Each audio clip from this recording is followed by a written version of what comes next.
Hello. So, for the following video, I'm going to be talking about environmental inequality and basically everything that I've been doing and researching for the past 2 months approximately. So, for my research proposal, I decided to focus in on a variety of different cases that accurately capture the various environmental inequalities that are found in our world today. But before I even start talking about these cases, I kind of want to go into details about what the definition of environmental inequality is. Environmental inequality can be defined as the relative distributions of burdens versus benefits. While I was doing my research, this is one of the definitions that I found, but there are multiple definitions. I actually found a journal that went into the complexity of the different definitions of environmental inequality and how they related to one another.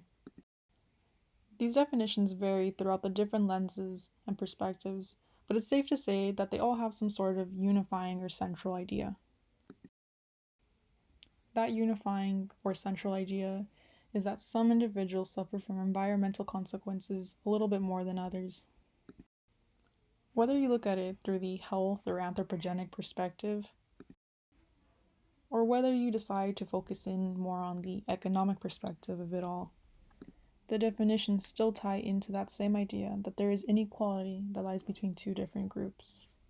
I think that by solving these inequalities and or reducing any of the disproportions between the different communities, it'll give everyone some sort of sense of the different ways that we have failed to be held accountable for our mistakes.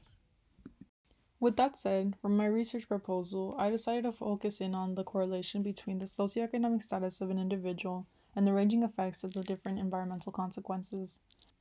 So, how did I decide to focus in on environmental inequality as my topic for this research proposal? As funny or as weird as it sounds, I decided to focus in on inequality because of Bong Joon-ho's film Parasite. The film actually captures one of the social criticisms that I attempt to address, and that is the unequal consequences between individuals of the higher socioeconomic status and individuals of the lower socioeconomic status. Now, I won't actually spoil the movie in the case that any of my classmates view this video, but I will say that this heavily symbolic film was the reason for me developing this research proposal.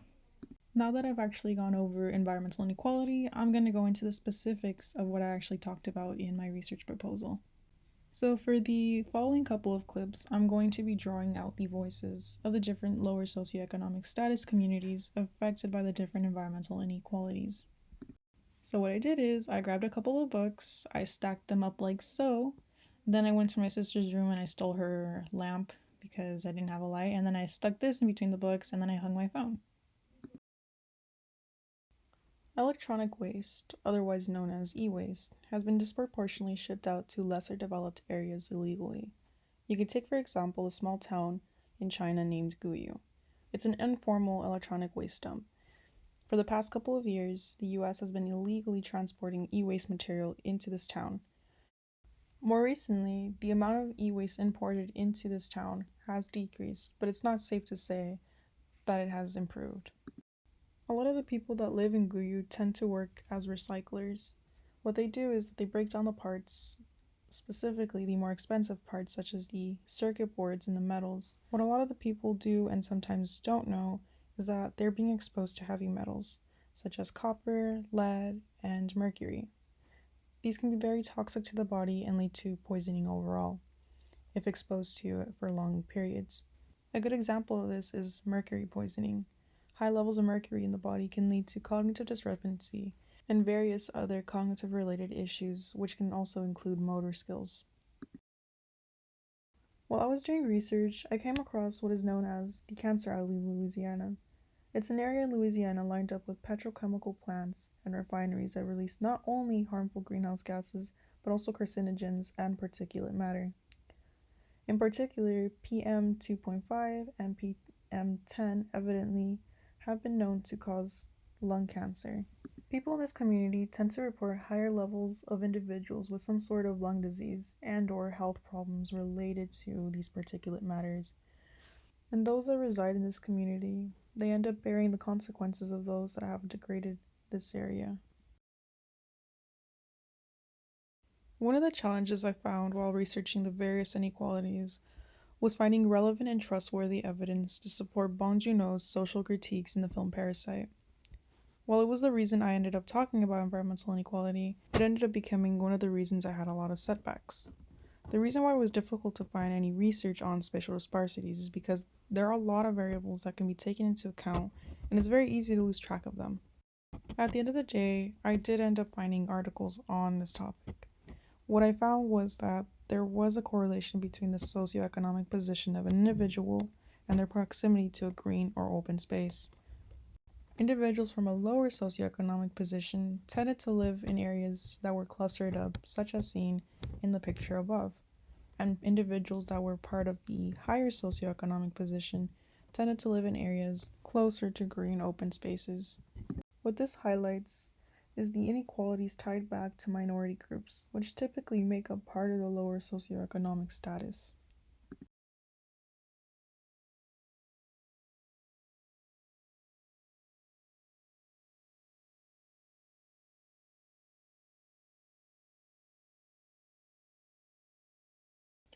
At this point, I'm just kind of going to go over the different solutions that I mentioned in my research paper. Something that I noticed was the importance of early education.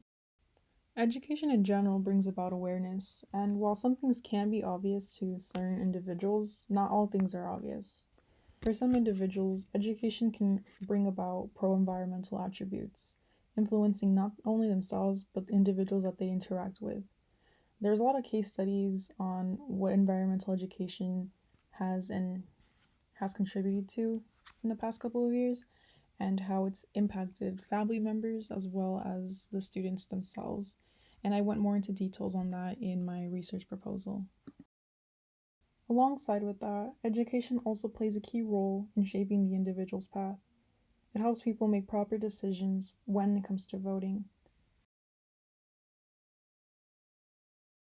For my proposal solution, I kind of took into consideration that it takes more than one step to solve this issue. And I also kind of forgot what font I used for the video. So to finish off, I think I'm going to just talk about the different steps that I proposed in my proposal solution and in which order that should be taken in. So for step one, I kind of already mentioned it, but the importance of education should not be disregarded. Before any action can be taken, education should first be implemented. In my solution proposal, I sort of propose that we implement some sort of environmental education program in the K through 12 system in the US. And at this point, some schools don't even offer environmental education in their systems. So for step two, I propose switching over to renewable energies, but I kind of wanted to focus more in on the communities that are already degraded. And by that, I mean the communities that are already being affected by a lot of environmental health related issues. In order to reduce these health related issues, we need to reduce the amount of petrochemical plants and the refineries around the areas of these communities. While I was doing research, I found that Louisiana community had already considered switching over to biomass rather than continuing their fossil fuel extraction.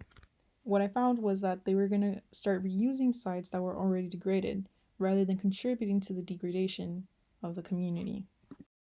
While we won't be able to reverse any of these severe issues related to environmental health, we will be able to prevent them. And finally, for step three, I proposed prioritizing regulation over creating regulation. Maybe even updating regulation is also an important factor in this, but creating more regulation isn't really going to help. Take, for example, the Basel Convention Agreement. Not every country agreed to the obligation of reducing the transboundary movements of hazardous wastes. Rather than creating any more regulation, I think we should really focus in on reinforcing and reducing any of the loopholes in the regulation that has already been made. In particular, with the Basel Convention Agreement, there are certain aspects of the agreement, such as definitions, that were vaguely stated. By simply reinforcing those definitions, we can come closer to controlling the illegal transboundary movements of electronic waste. In summary, this is basically everything that I've discussed in my research proposal and solution.